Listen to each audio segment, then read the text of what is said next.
ស្រឡាញ់ស្រីសរូបល្អនារីសក់ខ្លីត្រឹមកល្អដូចកញ្ញាដ៏ស្រស់សោភាបងស្រឡាញ់សក់ខ្លី18 1 20ជាងក៏នៅតែអែមសែមកមុំកូនអ្នកក្នុងភូមិអូនកាត់សក់ខ្លីសំអី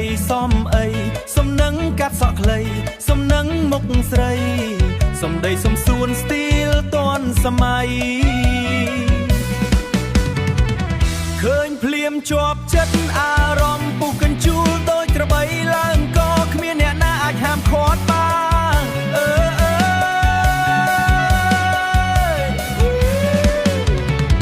អូបងចង់នៅចិត្តក្បែរស្រីថ្លៃគេក្បែរស្រីថ្លៃមិនได้បងគាត់ថ្លៃប៉ុន្មានប្រាប់បងណាបងនឹងតស៊ូដើម្បីស្រី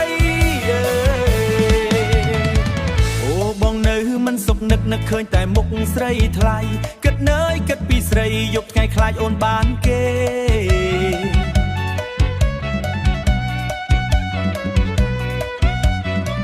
អូបងនៅមិនសុខនឹកឃើញតែមុខស្រីថ្លៃគិតនើយគិតពីស្រីយប់ថ្ងៃខ្លាចអូនបានគេ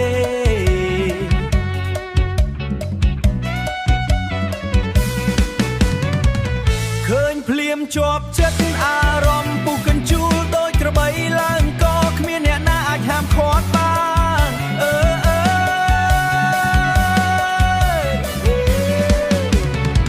អូបងចង់នៅចិត្ត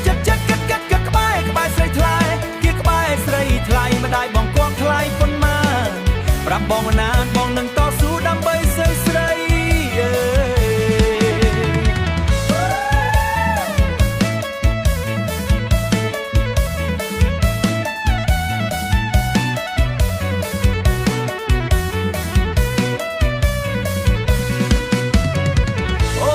ចង់នៅចិត្តក្បែរស្រីថ្លៃគេក្បែរស្រីថ្លៃមិនได้បងគាត់ថ្លៃប៉ុន្មានប្រាប់បងណាបងនឹងត